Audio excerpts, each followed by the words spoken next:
Moving to the southern border now, many migrants facing dangerous conditions in Mexico as they await possible asylum. And now that danger could actually prevent them from getting into the country. NewsNation border correspondent Ali Bradley joins us live with this.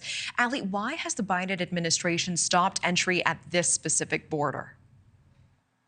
Yeah, okay, so Natasha, we are now a month past the end of Title 42, right? The Biden administration has kind of been celebrating these lower encounter numbers that we've been seeing along the southern border, but there are multiple reports now that members of the Biden administration are kind of worried and concerned about what comes next when it comes to immigration, and dangers along the southern border are already preventing legal entry. So in Laredo, this is what's happening. Asylum seekers there who are actually crossing the southern border at the ports and trying to gain access, they will no longer be given an appointment through the CBP One app. That is a way that the DHS administration has really pushed for migrants to enter the country legally.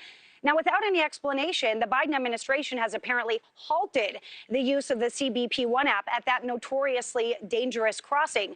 Now, the stop here, advocates are saying, is because migrants are being targeted there for extortion.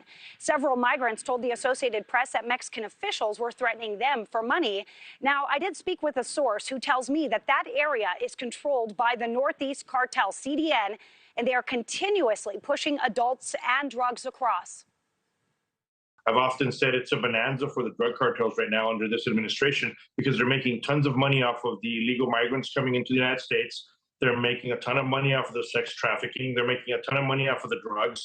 And at the same time, they're making money because while those gaps are there, sometimes they're coming across and they're actually being able to transport guns and weapons back south in those same gaps that are being left on the line.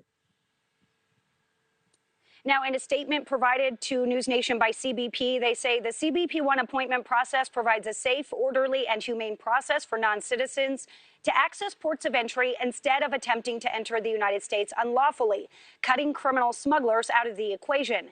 We will continue to enforce consequences for migrants who cross without authorization, and those who do not establish a legal basis to remain in the United States will be removed. Now, Laredo is not the only dangerous port of entry for these migrants. Just last week, look at this, in Arizona, 3 migrants were reportedly shot in the legs by bandits last week in Mexico while they were waiting to get into the United States illegally. Now, we have checked on the CBP One app. Laredo is not listed as a city that these folks can cross into. However, CBP is saying that none of the other 7 ports that are accepting these applications are being impacted by this move here, Natasha. Okay, thank you so much for tracking that for us. Ali Bradley, live in Arizona. Thank you so much. Thank you for watching. Go to newsnationnow.com to find NewsNation on your television provider. And don't forget to click the red subscribe button below to get more of NewsNation's fact-driven, unbiased coverage.